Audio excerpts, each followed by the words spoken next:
ఇంతమంది DSC బాధితులా? Yes sir, ఇంకా చాలా మంది ఉన్నారు సార్. నాకు అదే ఆశ్చర్యం అనిపిస్తుంది నాకైతే. మన హయాంలో మనము ఎన్నికలు అయిపోయిన 4 నెలలకి గాంధీ జయంతి నాటికి, ఎన్నికలు జూన్లో అయిపోయినాయి, గాంధీ జయంతి నాటికి 130,000 మనం సచివాలయంలో ఉద్యోగాలు ఇప్పించినాం. ఒక్క క్రిటిసిజం రాలా, ఒక్కడంటే ఒక్కడు కూడా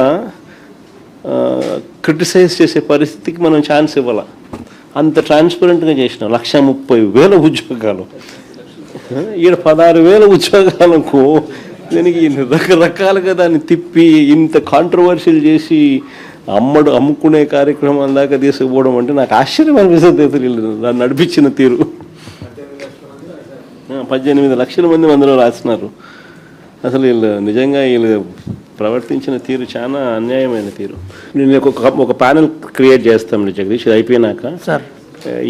ఇది డీల్ చేసే దానికోసం మన లీగల్ సైడ్ నుంచి మన లాయర్లు ఎవరైతే, మన సీనియర్ అడ్వకేట్లు ఎవరైతే మన దగ్గర ఉన్నారో, సుధాకర్ రెడ్డి, మన వీళ్ళందరినీ కూడా తీసుకొని వచ్చి ప్యానెల్ క్రియేట్ చేసి ఇక్కడ కల్పనమ్మను, చంద్రశేఖరన్ ఎమ్మెల్సీలు, మన పార్టీ తరఫున టీచర్లు ఎమ్మెల్సీలు ఎవరైతే ఉన్నారో వీళ్ళని కూడా తీసుకొని వచ్చి ఆ కమిటీలో పెట్టి ఇక్కడ మీకు అందుబాటులో ఉండేట్టుగా చేస్తాం. మీకు అన్ని రకాలుగా న్యాయపరంగా మీకు ఖర్చు లేకోకుండా న్యాయపరంగా అన్ని రకాలుగా మనమే దీన్ని ఫైట్ చేసే విధంగా we will take it up. అది చేస్తాం. ఇక్కడ జియో ఫస్ట్ ఏమో ఇచ్చి ఎటువంటి ఎగ్జామ్ పెట్టకోకుండా సర్టిఫికేట్ల కేవలము వీళ్ళు ఇష్టారాజ్యంగా దొంగ సర్టిఫికేట్ల ప్రకారము, లేకపోతే వీళ్ళ సర్టిఫికేట్లు ఏదైతే కరెక్ట్ అనుకుంటారో దాని ప్రకారమే ఉద్యోగాలు ఇచ్చే కార్యక్రమాలు చేసినారు.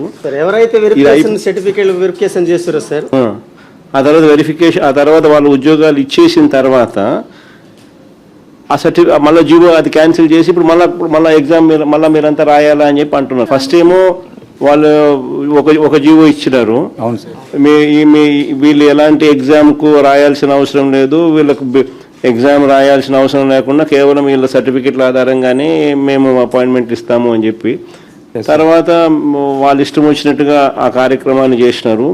నువ్వు సర్టిఫికెట్ల ఆధారంగా నువ్వు ఇంకా బలమైన సర్టిఫికెట్ పెట్టినా నీకు ఉద్యోగం ఇవ్వలేదు. కానీ వాళ్ళు ఇష్టం వచ్చినట్టుగా వాళ్ళు చేసుకున్న తర్వాత మళ్ళీ వెంటనే మళ్ళీ ఇంకో జీవో మళ్ళీ మార్పు చేసేసి ఇప్పుడు మళ్ళీ మీకు కూడా ఎగ్జామ్ మళ్ళీ దీనికి కూడా ఎగ్జామ్ రాస్తేనే, ఎగ్జామ్ పాస్ అయితేనే అని మళ్ళీ తీసుకొచ్చినారు. ఎవరికి మేలు చేసేందుకు ఫస్ట్ జీవో తీసుకొచ్చినారు. తర్వాత ఎవరికి మళ్ళీ వాళ్ళ పని అయిపోయిన తర్వాత మళ్ళీ వెంటనే గేట్ ఎత్తినారు, మళ్ళీ పని అయిపోయిన తర్వాత మళ్ళీ గేట్ మూసినారు. At the end of the day ఒకటి గుర్తుపెట్టుకోవాల్సింది ఏంటంటే, ఎవరైతే ఎలిజిబుల్గా ఇప్పుడైతే బాధితులుగా ఎవరైతే ఉన్నామో కోర్టులకు తలుపులు తట్టే కార్యక్రమం చేస్తూ ఉన్నాము. అన్ని రకాలుగా మీ న్యాయ సహాయము, న్యాయ పోరాటం మీతో పాటు కలిసికట్టుగా వైఎస్ఆర్ కాంగ్రెస్ పార్టీ తరఫున లీగల్ సెల్ మొత్తం మీకు అండగా ఉండి నడిపిస్తుంది. We will all stand by you. ఇది ఒకటే కాదు, రేపొద్దున అన్యాయం జరిగింది అని అంటే మాత్రం మళ్ళీ మన ప్రభుత్వం వచ్చిన తర్వాత మళ్ళీ ఒకసారి దీని మీద ఒకసారి రీఎంక్వైరీ చేద్దాం. Don't worry, we'll demand for an enquiry తల్లి, we'll demand for CBI enquiry. In fact వీళ్ళు పొరపాటున ఏ రకంగా చేయకపోయినా కూడా నాట్ ఓన్లీ ఇప్పుడు ప్రస్తుతానికి నేను చెప్తా ఉన్నాను, ఈ కోర్ట్స్ అనేది ఆశ్రయిస్తూ ఉన్నాం అనేది one part of the story. Matter of only time. కొంచెం ఓపిక పట్టు. ఏడిచినందువల్ల సాధించేది ఏం లేదు, ధైర్యం కోల్పోవడం వల్ల మనం సాధించేది ఏం లేదు. ధైర్యంగా ఉండండి. Matter of only time. 3 ఏళ్ళు కళ్ళు మూసుకుంటే కళ్ళు అయిపోతుంది. మనం వచ్చిన తర్వాత ఎగ్జాక్ట్లీ ఎవరెవరైతే ఈ రకంగా బాధితులుగా ఉన్నారో మీ స్పెసిఫిక్ కేసెస్ మీదనే ఒక ప్రత్యేక కమిషన్ వేసి ఎంక్వైరీ చేపిస్తాం. నేను చెప్తా ఉన్నాను, ఎక్కడ కూడా అన్యాయం అనేది ఎవరికి జరిగినా కూడా we will repair the system. We will ensure that everybody is posted back. So బాధపడితే సాధించేది ఏమైనా గుర్తుపెట్టుకో. ఈ మనం పోరాటం చేస్తేనే మన సమస్య అనేది హైలైట్ అవుతుంది, అందరి దృష్టికి వెళ్తుంది, న్యాయం అనేది జరుగుతుంది. న్యాయం అనేది కూడా మనం పోరాటం చేయకపోతే జరగదు. It can only be justice can only be delayed, it cannot be denied. అది ఒక్కటి ఖచ్చితంగా గుర్తుపెట్టుకో, దేవుడు ఎప్పుడైనా కూడా మనకు తోడుగా ఉంటాడు. Don't worry about it. God will help us, God will guide us. అలాంటప్పుడు 1:1 వెరిఫికేషన్ పిలవకూడదు సార్, మమ్మల్ని అక్కడే ఆగిపోయి ఉంటాం సార్. ఒకటి దీంట్లో 1:1 అని చెప్పి పిలిచి సబ్జెక్టులు వెరిఫికేషన్ ఆఫ్ సర్టిఫికేట్స్ మాత్రమే అన్న పరిస్థితి నుంచి రిజెక్ట్ చేయడం అన్నది ఒక తప్పు అయితే, వెరిఫికేషన్ అనేది లో పూర్తిగా సర్టిఫికేట్లో ఆథెంటిక్ జెన్యున్ అని చెప్పి తెలిసి ఉన్నా కూడా రిజెక్ట్ చేయడం ఒక తప్పు అయితే, రెండోది ఇంకోటి ఏంటంటే, ఇంకొకటి ఇంటెన్షనల్గా వీళ్ళు చేసిన మిస్చివస్ పని ఏంటంటే, ఏ ఎగ్జాము రాయకుండా స్పోర్ట్స్ అని చెప్పి ఒక కేటగిరీ ఒకటి క్రియేట్ చేసి వాళ్ళకి ఎటువంటి ఎగ్జాము అవసరం లేదు, ఎటువంటి క్వాలిఫికేషన్ అవసరం లేదు అని చెప్పి వాళ్ళకు టీచింగ్ పోస్టులకు ఉద్యోగాలు ఇచ్చేసే కార్యక్రమంలో భాగంగా ఈయడము, అది తీసుకొచ్చేదానికోసం మిమ్మల్ని అందరినీ కోసేయడము. దాని తర్వాత మళ్ళీ సేమ్ థింగ్ను మళ్ళీ క్రిటిసిజం వస్తుందేమో అని చెప్పి వాళ్ళ పని అయిపోయిన తర్వాత మళ్ళీ గేట్లు మూసేసినారు. మళ్ళీ కొత్త ఇంకో జీవో ఇచ్చి లేదు ఇప్పుడు ఖచ్చితంగా వీళ్ళు కూడా ఎగ్జామ్ రాయాల్సిందే అని చెప్పి వాళ్ళకు మాత్రం వర్తించదంట, ఇక మీదట మాత్రం ఎవరికైనా కానీ వర్తిస్తుందట అని చెప్పి తీసిన. అంటే దాని అర్థమైంది, వాళ్ళందరితో వీళ్ళు మాట్లాడుకొని వీళ్ళు ప్రలోభాలకు రకరకాల ప్రలోభాలతో తీసుకున్న తర్వాతనే జరిగింది. అది ఇంకొక ఫ్లా.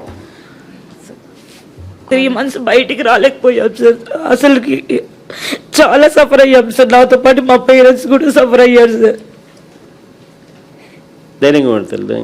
చూడండి మరి ఎన్ని ఏం కావాలి ఇంతకన్నా. 1998 బ్యాచ్ ఎప్పుడు చెప్పు, దాంట్లో మా బాబాయ్ కూడా ఉన్నాడు సార్. 98 డిఎస్సి అట్లాంటి వాళ్ళకి న్యాయం చేసినామంట.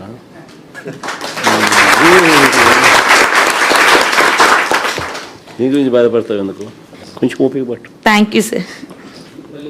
ఫస్ట్ ఎన్ని పద్ధతుల్లో వీళ్ళు చేసినారు స్కాములు అని చెప్పడానికి నిదర్శనాలు, ఫస్ట్ ర్యాంక్ వచ్చిన వానికి, జిల్లాలో ఫస్ట్ ర్యాంక్ వచ్చిన వానికి ఉద్యోగం ఇలా. ఎందుకు ఉద్యోగం ఇవ్వలేదు అని అంటే వీళ్ళు చెప్పేది వెరిఫికేషన్కి రాలేదని. వెరిఫికేషన్కి రానోడు కోర్టుకు పోయి నాకు ఉద్యోగం ఎందుకు ఇవ్వడం లేదు అని చెప్పి కోర్టుకు పోయి కార్యక్రమం చేసినాడు అని అంటే, ఫస్ట్ పేపర్లు లీక్ కాడ నుంచి జరుగుతూ ఉంది. ఇలా కావాల్సిన వాళ్ళకు ఫస్ట్ పేపర్లు లీక్ ఇచ్చి కొంతమందిని తెచ్చుకునే కార్యక్రమం, తర్వాత రకరకాల పిచ్చి జియోలు ఇచ్చి ఎలాంటి క్వాలిఫికేషను అవసరం లేదు అని చెప్పి ఏకంగా జియోలు ఇష్యూ చేసి గేట్లు ఎత్తడము, గేట్లు తీసేయడము, ఆ పద్ధతిలో కూడా మళ్ళీ తీసుకొచ్చే కార్యక్రమం చేయడంతో గందరగోళం క్రియేట్ చేసినారు. సో ఇక్కడేమో 1:1 అని చెప్పి పిలిచి సర్టిఫికెట్స్ వెరిఫికేషన్ మాత్రమే ఫార్మాలిటీ అనేది పెండింగ్లో ఉండగా, సర్టిఫికెట్లన్నీ పర్ఫెక్ట్గా ఆథెంటిక్గా ఉన్నాయని తెలిసినా కూడా మళ్ళా ఉద్యోగం ఇవ్వకోకుండా ఎగరగొట్టే కార్యక్రమాలు చేసినారు. ప్లస్ మిమ్మల్ని ఎగరగొడుతూ ఫిల్అప్ చేసినట్టు చూస్తే మోస్ట్ అబ్జర్వ్డ్ పేర్లు ఎక్కడెక్కడో ఏదో క్వాలిఫికేషన్లో ఉన్న వాళ్ళని తీసుకొని వచ్చి ఇచ్చిన పరిస్థితులు కూడా కనిపిస్తూ ఉన్నాయి. వాళ్ళ క్లారిఫికేషన్ అడిగితే అసలు లెక్కలేనితనంతో క్లారిఫికేషన్ ఇస్తాను. మీరు అడిగేది ఒక క్వశ్చన్ అడుగుతారు, వాడు క్లారిఫికేషన్ ఇచ్చేది మీరు అడిగిన భాష అర్థం కానట్టుగా ఏదో ఒక వేరే ఆన్సర్ చూస్తే వేరే మాదిరిగా ఇంకొక క్వశ్చన్కి సంబంధించిన ఆన్సర్ ఇస్తూ ఉన్నారు. అంటే లెక్కలేనితనంతో ఆన్సర్ ఇస్తూ ఉన్నారు.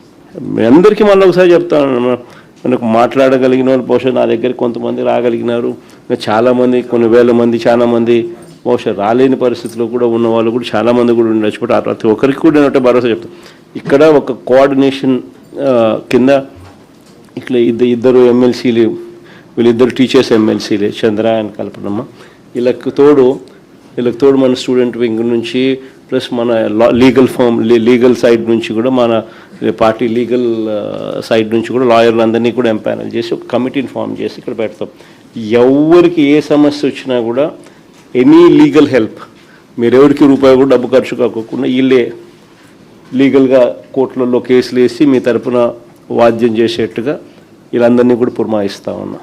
సో వీళ్ళందరూ కూడా దానికి అన్ని రకాలుగా కూడా చేస్తారు, చేసి కోర్టులో కొట్లాడే కార్యక్రమం చేస్తాము. మరోవైపున సిబిఐ ఎంక్వైరీ కూడా గట్టిగా అడిగే కార్యక్రమం కూడా చేస్తాము. ఇవన్నీ ఒక ఎత్తు. పొరపాటున ఏదైనా డిలే కావడమో ఇంకోటి కావడమో మీకు న్యాయం జరగని పరిస్థితి ఏదైనా ఉన్నా కూడా బాధపడకు. ఓన్లీ 3 ఏళ్ళే మన ప్రభుత్వం వస్తుంది. వచ్చిన వెంటనే ఒక కమిటీ వేస్తాము, మీ అన్ని కేసెస్ దానికి రెఫర్ చేస్తాము, చేసి ప్రతి ఒక్కరికి కూడా న్యాయం జరిగేట్టుగా 98 బ్యాచ్ ఏ రకంగా న్యాయం జరిగిందో మీ అందరికీ కూడా మళ్ళీ ఖచ్చితంగా అర్హత ఉన్న ప్రతి ఒక్కరికి కూడా మీ అందరికీ న్యాయం జరిగేట్టుగా కూడా చేస్తాం. అది కూడా గుర్తుపెట్టుకోండి. అది అట్టాగు జరుగుతుంది 3 ఏళ్ళ తర్వాత. ఈ లోపల మనం చేసే పోరాటం కూడా ఆగకుండా కోర్టుల ద్వారాను సిబిఐ ఎంక్వైరీ డిమాండ్ చేస్తూ ఇవన్నీ కూడా చేస్తూ మనం చేసేటివన్నీ కూడా చేస్తూ పోతాం. సో 2 కూడా చేస్తాం. అందరికీ కూడా ఒకటే అష్యూరెన్స్ ఇస్తాను నేను. ఇంతకుముందు నేను చెప్పినట్టుగానే కొంచెం ఓపిక పట్టండి. పోరాడితేనే మనం సాధించుకోగలుగుతాం. ఆ విషయంలో 4 అడుగులు ముందుకేస్తాం. ఖచ్చితంగా పోరాడుతూ ఉన్నారు. అన్ని రకాలుగా సహాయ సహకారాలు నా తరపు నుంచి కూడా అన్నీ ఉంటాయి. ఇది డిలే అయినా మనం న్యాయం సత్వరమే రాకపోయినా కూడా బాధపడాల్సిన అవసరమే లేదు. కన్ను మూసుకుని కన్ను తెరిచేసరికి 3 ఏళ్ళు అయిపోతుంది. అయిపోయిన వెంటనే మనం అధికారంలోకి దేవుని దయ వల్ల ఖచ్చితంగా వస్తాం. వచ్చిన వెంటనే కమిటీ కాన్స్టిట్యూట్ చేస్తాను. మీ అన్ని కేసెస్ దానికి రెఫర్ చేస్తాను.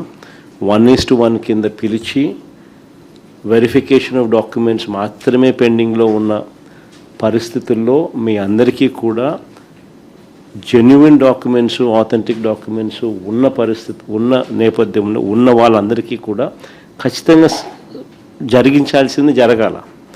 కానీ తప్పులు జరగడం వల్లనో ఇంకొక దాని వల్లనో నష్టపోయిన వాళ్ళందరికీ కూడా అవసరమైతే ఎక్స్ట్రా పోస్ట్ అయినా క్రియేట్ చేసైనా కానీ మీకు మంచి చేస్తాను.